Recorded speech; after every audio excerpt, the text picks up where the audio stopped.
Hello, glad to have you here. This is from the CBN. I'm Misi Dada.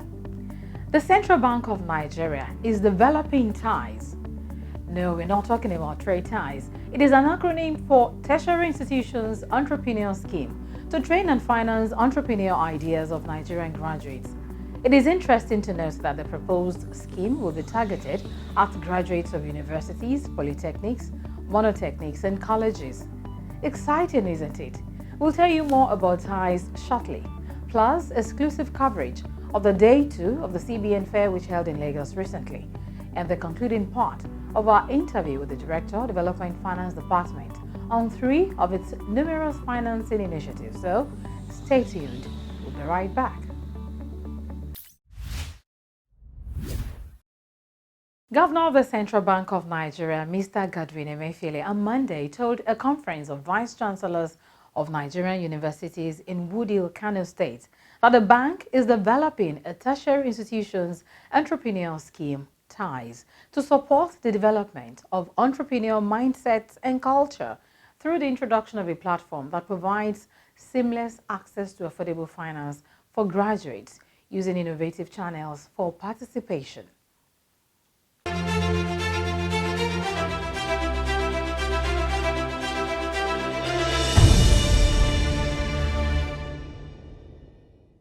Coming exactly a week after the CBN Governor, Mr. Godwin Emefiele pledged the bank's readiness to further support startups and SMEs in the country and challenging the university community to conduct some kind of entrepreneurs development competition program among graduating students. The 35th Conference of the Association of Vice Chancellors of Nigerian Universities here at the auditorium of the Kano State University of Science and Technology, Woodhill, presented a perfect opportunity to propose ties to these critical stakeholders, a partnership to create a paradigm shift among students of higher institutions, from searching for white-collar jobs to becoming business owners themselves. According to statistics, an estimated over 600,000 students from our tertiary institutions, universities, polytechnics, monotechnics, college of education, college of agri are pushed into the labor market annually after NYS. It's very important. It's a very vast pool of graduates, and it's a very also a vast pool of opportunities. It's either we take advantage of them or we wait for the danger ahead. So the CBN has taken that step, and that's where we want the university to take this step as well. We're here asking for your support. Traditional employment is no longer there. The white-collar job is already very few compared to it. It's highly competitive now. It's no longer first degree. It's no longer second degree. It's now your third degree. You see people having 3 masters, 4 masters, 5 masters, 7 professional qualifications. It's not because they did it. It's because that's what society, the labor market demands. But how do we now do it and make our graduates economically productive, employers of labor, limited capacity, rising youth unemployment, underemployment of our youth, most of everyone doing what we should be doing. Paradigm shift, that gives us opportunities. We need to shift their paradigm, their eyes away from the white-collar jobs. And only the universities can help with this by providing what we call entrepreneurship curriculum, workshops, engaging these youth right from the universities. So when they come out of the universities, after their NYS program, they can join us in the labor market. In the MSME subsector. In his presentation, the Deputy Director, CBN Development Finance Department, Dr. Olabinto Adebowale, said CBN representatives will be visiting the tertiary institutions to harness ideas, discuss the implementation dynamics, and share preliminary considerations of the proposed scheme. To qualify for the scheme, graduates must have a business idea or plan in writing. Candidates must have been out of the tertiary institution for a period of 1 month to a maximum of 5 years. Adebowale highlighted other conditions. So what we do is, when they apply on a dedicated portal, the application comes to CBN. There has been cause concern that when it goes through a third party, at times there are delays. But this one is coming straight to the CBN. And to be sincere with you, to be open to you, it's coming straight to DFD. That's Development Finance Department of the bank. So we process, we do what is necessary, then we move on. Then we disburse. However, we still, the collateral here is their certificates, their graduate certificate and their NYC certificate. Because there was something, for every beneficiary, there's a need for them to meet in the game. It's very important. Because if you, what we've learned over time is, if we give people money without them having meat in the game, they take it for granted. But for them to be committed, and for them to make meaningful use of these funds, they need to put something in the game. And that's the certificate, NYC certificate, first degree certificate. Delegates at the conference commended the Central Bank of Nigeria for the innovative idea. Some also requested for further clarifications during the question and answer session. The proposed partnership is expected to provide a platform for building digital skills relevant to Nigeria's developmental goals.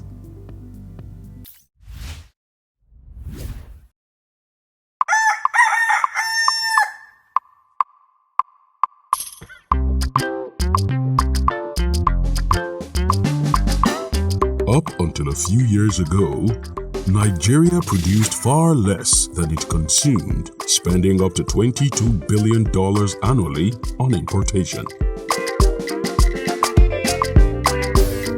Then came the import policy by the federal government.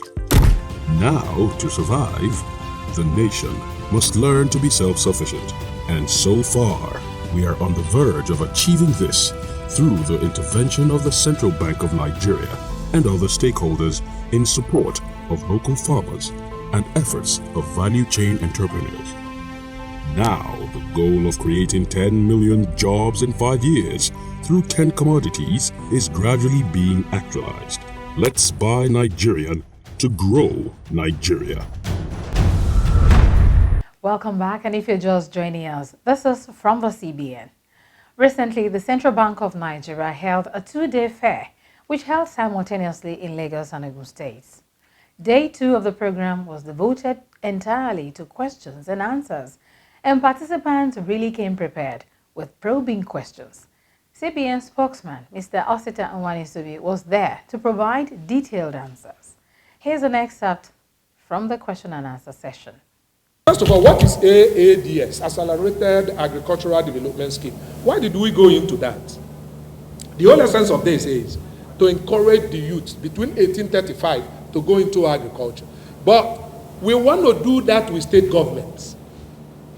So we said, state governments, we can provide you about 1.5 billion so that you can use that to clear for infrastructural development. For instance, you don't have access to farm, you need to bring down trees, you need to do whatever to make these farms available to these youth. And we said, we will also give you money. Go ahead, clear do the infrastructure, put access roads to the farm, all right? And then give them the farms, and they can come through certain other interventions. Assess whether it's ABP or AXMEs or whatever. For instance, if it is poultry farming, and then you have farms and all that, you can come through AXMEs. So that's what AADS. However, most states didn't quite get in this, and we felt we needed to expand that space. And we said that private sectors can come in.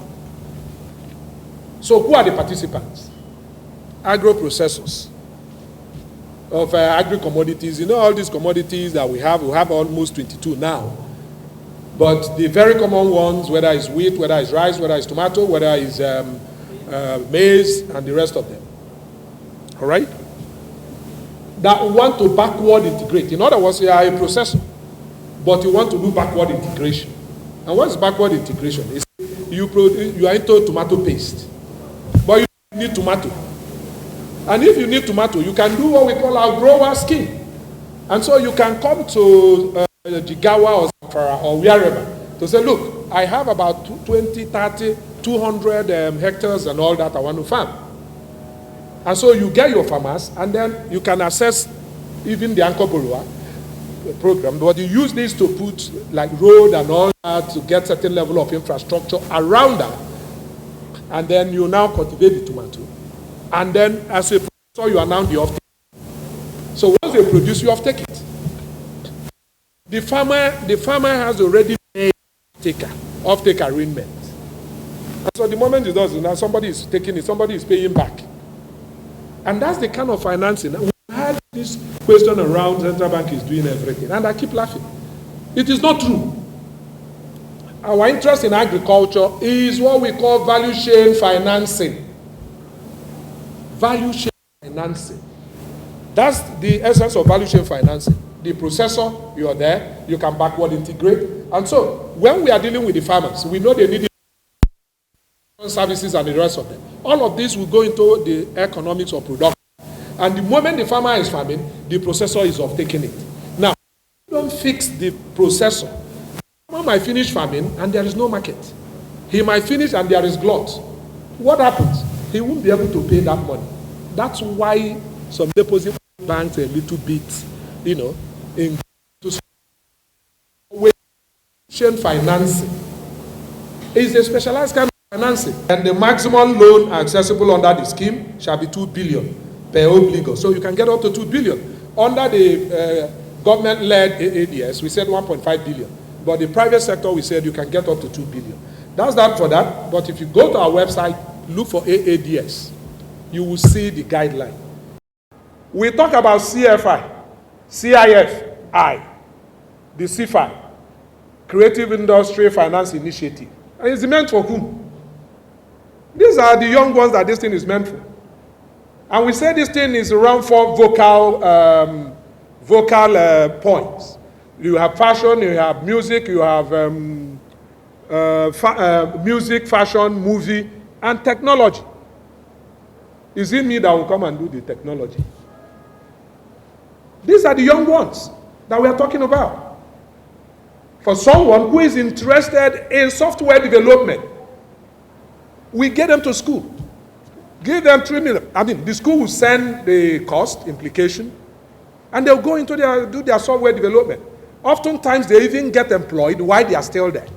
And then the deduction starts at the point you are finished. And we have done a number. We have technology incubators around and who do this training for software development. It's meant for category, people in that category or demography.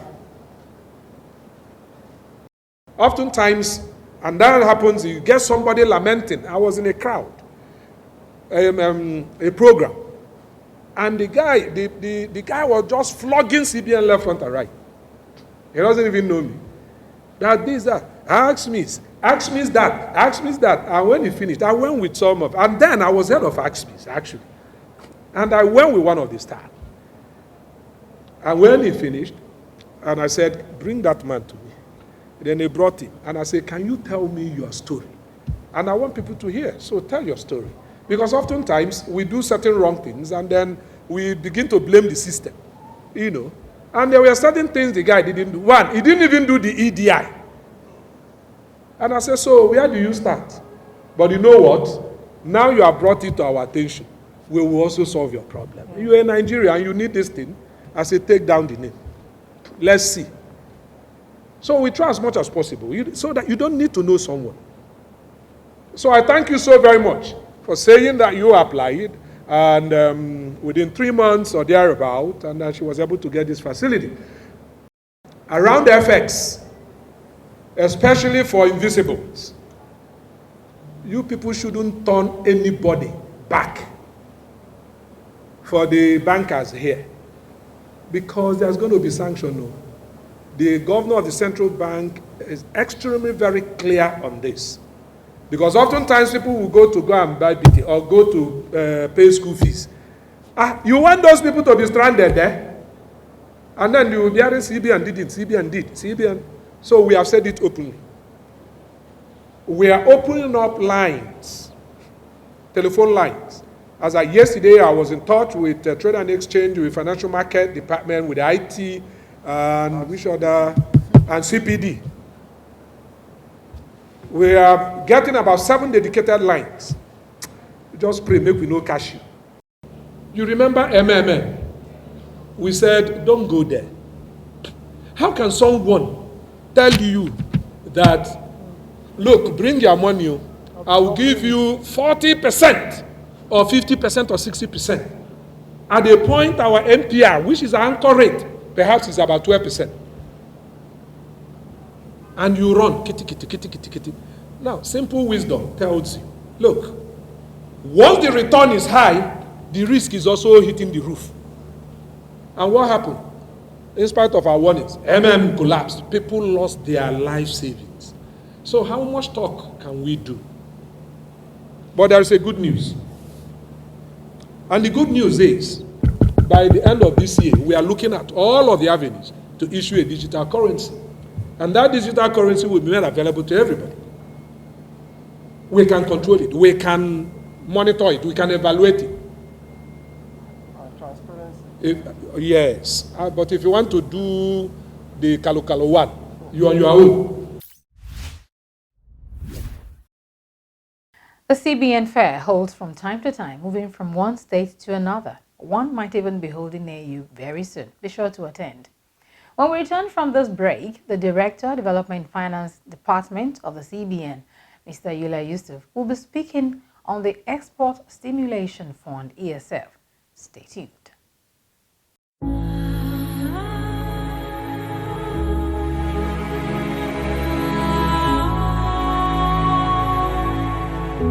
Nigeria is a rich nation of green land, rich resources, countless crops and commodities sufficient to feed and provide a means of livelihood for her teeming population.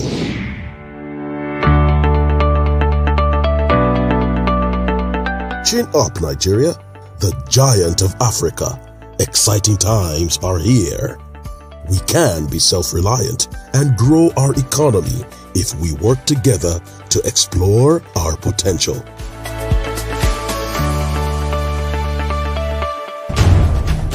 It takes a whole nation. Let us get involved. Buy Nigerian to grow Nigeria. Welcome back. To diversify the economy away from oil and in line with the federal government's economic plan, the CBN introduced the Export Stimulation Fund for the promotion of non-oil exports in the country.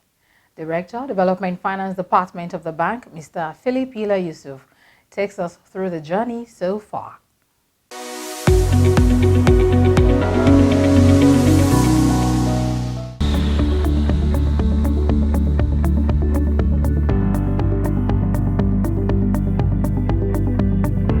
The Export Stimulation Fund is one of the interventions of the central bank geared towards promoting export. Export in the sense of not, primary raw materials, but also value-added products. As you know, Nigeria has always been, for a very long time, a mono economy. We've literally been exporting only crude in significant quantities. But we felt that non-oil exports, can significantly contribute, to national output, and for two purposes, increase effort supply that we get, and also boost, production in country. It's done very well. As of today, we've disbursed in excess of 180 billion through the Nexim, which is the Export-Import Bank, working with them to primarily focused on things like cashew nuts, sesame seed, cocoa, and a couple of others. There's still room for improvement. It's an intervention that is dear to my heart because I believe that Nigeria as a country can increase its GDP by a minimum of 4 to 5 percentage points if we get a route to export right.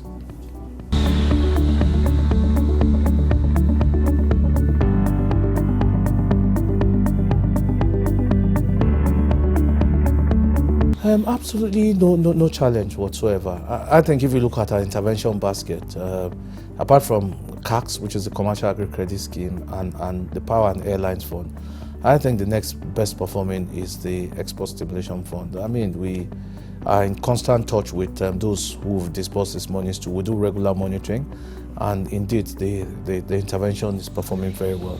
We do not have any defaults. Those who've disbursed the monies to are regularly in touch with us. We constantly monitor them, and we even go beyond to assist them, especially when they have regulatory issues around, trying to export some of their commodities and all that. But that basket is performing very well.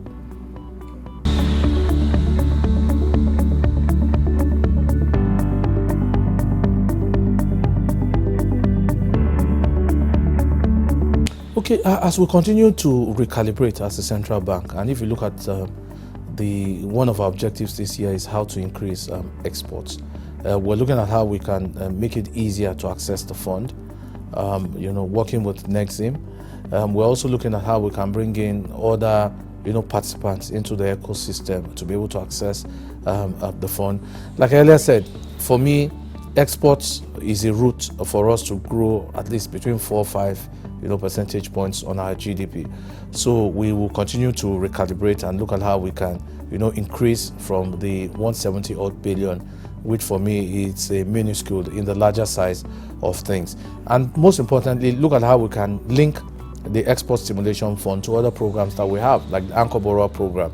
So you continue to see people doing things like increase productivity in soya beans. Presently, 1.52 tons per hectare is not good enough, for export. Things like sesame seed, ginger, cocoa is another key things. But most importantly, look at how we can do a lot of the value processing in country. I sit on the board of Nexim. The chairman of Nexim is also one of the deputy governors in the central bank. And one of the things consistently we've told the Export-Import Bank is we should not only export raw commodities. How do we keep, value in country? I'll give you a case in point. Cashew. We take the cashew, send it to Vietnam. In Vietnam, all they do is polish it and export it to Europe. And they retain, close to 64-65% of the value. And most of the hard work is done in Nigeria, So using the Export Stimulation Fund, we'll look at how we can finance more processing, apart from giving working capital to be able to export, raw commodities, but doing the value processing in country so that we can, keep earn better foreign exchange, keep a lot of the jobs in country. And then at the end of the day, that fund will continue to expand and grow, and it will reach most of the stakeholders.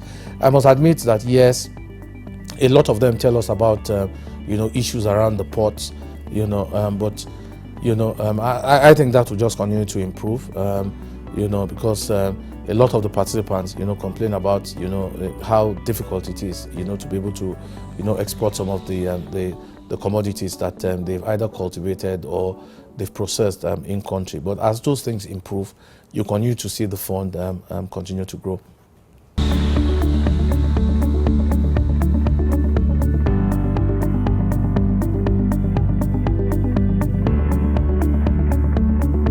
It can only get better. For me, and I'll say it again, Nigeria's route to increasing GDP year on year is a route to export. Getting more of our people involved in non-oil activity. Agriculture, like the president has said, is a mainstay. We're looking at the demographics last week, and we're seeing a lot of youths are coming into agriculture, and they're not only just coming to do primary cultivation, they're bringing in more innovation, more technology, so their yields are better. How they even sell into the market, they're using the technology to be able to connect both the farmers and those who buy, in the market. So the farm to market, they're using technology to do that. They're bringing more farmers together. They're improving yields. Extension services can be done remotely. So it can only get better as we continue to link, the export stimulation facility to the Anchor Borrower and other intervention schemes that are agri-related, unlocking more land. We recently released the private sector-led accelerated agricultural development scheme, which is really to improve land clearing. Land clearing is a very big issue, especially down south. The cost of clearing land down south is almost 4 or 5 times that up north. There are certain places in the north that, thousands and thousands of hectares, you literally can clear with less than 50,000 naira, per hectare. So the PADS seeks to, unlock more land, provide irrigation services, primary cultivation, typically yields are better, during the dry season. But in Nigeria, we rely on rain-fed. And then storage, which has been one of our biggest issues. So once we can get, irrigation, we can get storage, well, we can improve our yields. We can not only address our domestic consumption needs, but we can begin to export. Niger State is a particular state in point, over 70-something thousand, square kilometers. Enough land there. Borno, so many states in the country that, we can unlock, use to be able to cultivate, and then do a lot of value processing in country and begin to export. And like I said, once we get this right, anytime the president talks about agriculture and the governor of the central bank who is passionate about it, they know what they're talking about. It can definitely increase 4 to 5% because of demand. In last month, global food prices have increased almost 34%. It just shows you the potential that you have for agriculture if you can achieve food security and continue to export. So not just agric, but you can use the fund, the stimulation fund, for all other aspects of productive activity. So it can only get better. 170 billion. We're looking at how that can expand into the trillions, and the central bank is ready and willing to be able to support all the players in the ecosystem to be able to access this fund and to be able to stimulate exports. And with that, it's a wrap from the CBN this week. Be sure to check out the website of the Central Bank of Nigeria using www.cbn.gov.ng to learn more about its various economic intervention schemes, or better still, locate the CBN branch office in your state. You can call the CBN contact center using the phone line below for your valid complaints. Remember, local call rates may apply. Keep sending your comments, contributions to the email address fromthecbn@gmail.com and follow us on the social media for updates and uploaded episodes of the program. Join us again next time. I'm William Dada. Stay safe and bye.